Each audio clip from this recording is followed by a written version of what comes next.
Merci beaucoup, Maman Régine. Merci à vous tous qui êtes à l'écoute de la fréquence maternelle.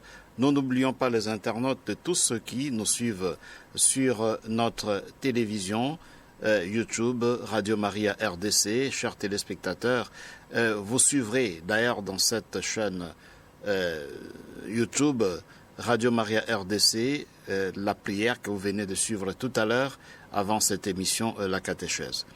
Afin que tu puisses raconter à ton fils et au fils de ton fils. Exode 10, deuxième verset, la vie s'est fait histoire. Ça, c'est un peu le titre du message du pape François en cette 54e journée mondiale de communication sociale. Et le pape est parti en fait de la réalité. Ce que nous vivons actuellement dans les domaines de la communication. Et quand nous parlons communication, c'est pas toujours nouvelles technologies, nouveaux médias, réseaux sociaux, mais la communication, c'est quelque chose que nous conjuguons, que nous pratiquons au quotidien. Tout homme communique d'une façon ou d'une autre, mais qu'est-ce que nous communiquons? Le pape s'est certainement inspiré de ce qu'on voit dans les réseaux sociaux, où il y a des fake news, des deep fakes, ce qui fait que le pape a proposé un message. Il part de la Bible, Exode 10, 2, afin que tu puisses raconter à ton fils et au fils de ton fils. La vie s'est fait histoire. Donc les Juifs ont reçu, à travers la Bible, cette obligation, ce devoir que tout parent juif a, de raconter à ses enfants, de génération en génération, les merveilles de Dieu, ce que Dieu a fait pour eux. Et surtout la nuit des Pâques. La nuit des Pâques, lorsque les Juifs se réunissent pour manger le repas pascal, l'aîné ou bien les chefs de famille, les papas souvent, doivent raconter à tous ceux qui sont là, aux enfants notamment, les merveilles de Dieu. Comment est-ce qu'ils étaient esclaves en Égypte? Comment est-ce que Dieu les a libérés? Comment est-ce qu'ils ont traversé la mer Rouge? Comment est-ce qu'ils ont peiné à travers le désert? Comment ils ont rencontré Dieu dans le désert? Et surtout, comment ils ont pris possession de la terre promise? Ils se sont organisés à l'époque des juges, à l'époque des rois. Ils ont connu des problèmes, exils successifs. Et puis finalement, ils sont encore aujourd'hui dans la terre promise. Donc ça, c'est un devoir que tout parent juif a à l'égard de ses enfants. Maintenant, on peut appliquer ça aujourd'hui. Chers parents, qu'est-ce que vous racontez à vos enfants par rapport à l'histoire de la famille, mais aussi par rapport aux merveilles de Dieu, les merveilles que Dieu a accomplies dans votre famille, dans votre vie, à travers le monde, à partir de textes bibliques par exemple. Est-ce que vous les faites autant que les parents juifs à l'époque et même aujourd'hui? Alors le pape nous dit ceci, que tout homme en fait est communicateur. Tout homme tisse de récits. Et qui n'a jamais raconté quelque chose, qui n'a jamais raconté un récit. Et on voit, dès le bas âge d'ailleurs, l'enfant exprime ce besoin de communiquer, l'enfant raconte ce qu'il veut dire à ses parents, à ses frères, à ses sœurs, à ses amis, et ainsi de suite. Mais seulement, la question que le pape se pose, est-ce que le récit que nous tissons, ce que nous racontons, est-ce que ce sont des récits qui construisent et non qui détruisent?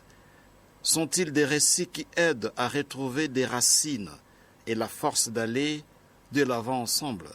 Dans la confusion des voix et des messages qui nous entourent, nous dit le pape, nous avons besoin d'un récit humain qui parle de nous et de la beauté qui nous habite. Un récit qui sache regarder le monde et les événements avec tendresse.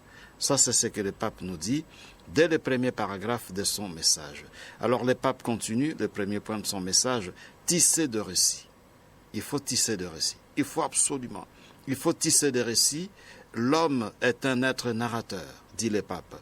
Et dès notre plus jeune âge, nous avons faim de récits, comme nous avons faim de nourriture. Qu'ils soient sous forme de fables, de romans, de films, des chansons, des nouvelles, nous avons besoin des récits et nous avons besoin d'écouter des récits. Nous tissons, dit le pape, non seulement des vêtements, mais aussi des récits.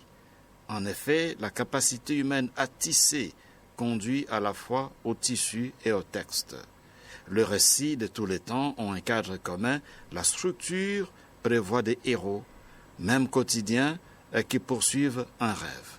Donc, dans des récits, on voit émerger des héros. Et les héros sont en fait des personnages auxquels on s'identifie. Et c'est très important que, par exemple, dans les cadres familiales, l'enfant, en grandissant, puisse avoir quelques héros en référence. Bien sûr, comme nous sommes des chrétiens, des catholiques, parmi ces héros, on ne peut pas oublier Jésus-Christ.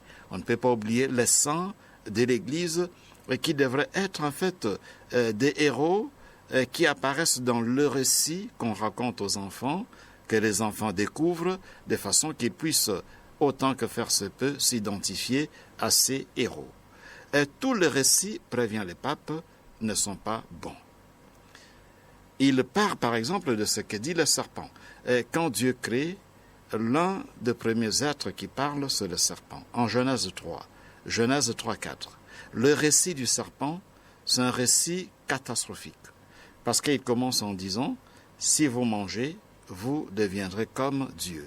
Genèse 3.4. Ça, c'est ce que Satan dit dans son récit. Et on sait ce qui est arrivé. Donc, dans la Bible, il y a en fait, je pourrais dire, deux catégories de récits. Des récits qui ressemblent à la bonne nouvelle, évangile. Donc, des récits qui édifient, mais il y a aussi des récits qui détruisent, qui distillent la violence, la haine, la division.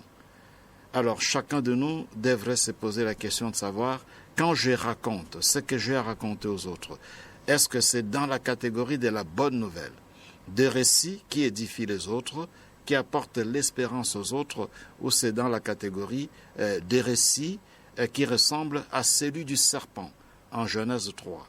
Des récits qui égarent les autres, qui détruisent la vie des autres, des récits, j'allais dire tout simplement, catastrophiques, parce que ça enfonce le prochain dans le gouffre du péché, dans le gouffre de la violence, de la haine et des anti-valeurs.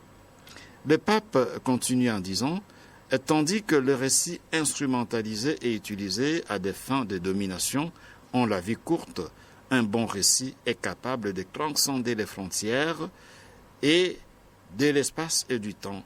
Des siècles plus tard, il reste pertinent parce qu'il nourrit la vie.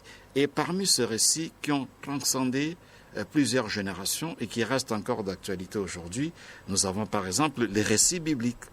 Tout ce qui est raconté dans la Bible.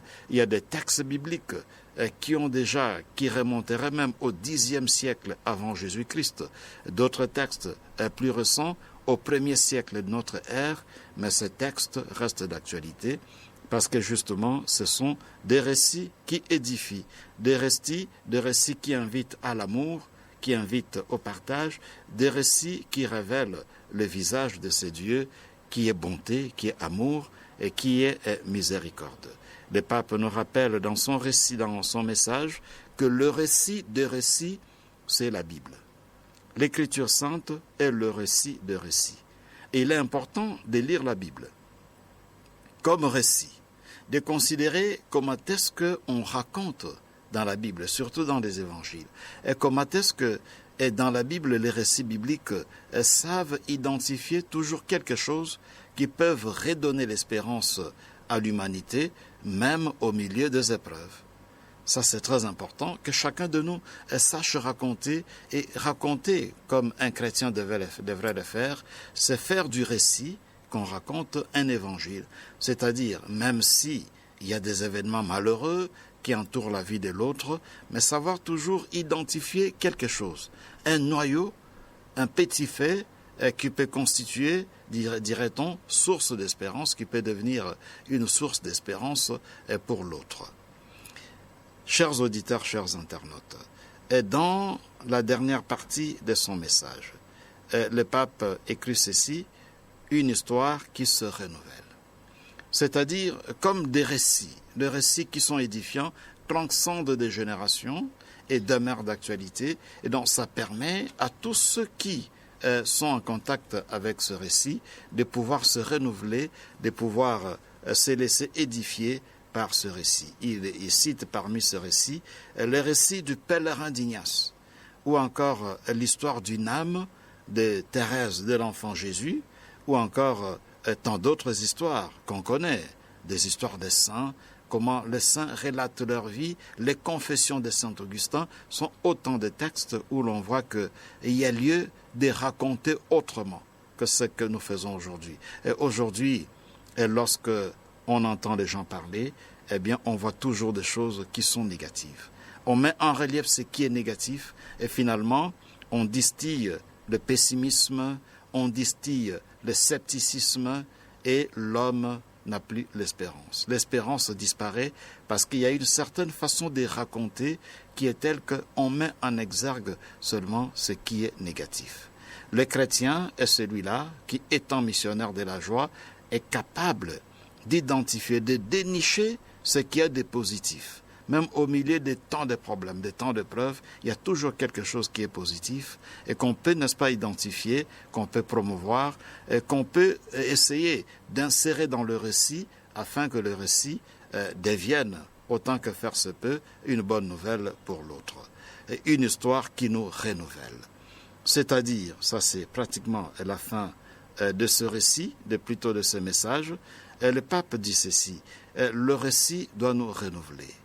Avec le regard du narrateur, le seul qui a l'ultime point de vue, nous nous approchons ensuite des protagonistes, des acteurs à côté de nous de l'histoire d'aujourd'hui, parce que personne n'est un figurant sur la scène mondiale de l'histoire de chacun est ouverte à un possible changement. Même lorsque nous racontons les mal, nous pouvons apprendre à laisser de l'espace à la rédemption. Nous pouvons aussi reconnaître au milieu du mal le dynamisme du bien et lui faire de la place. C'est comme aujourd'hui, il y a la pandémie. La pandémie, ça c'est la mauvaise nouvelle. C'est ce qui effraie l'homme aujourd'hui.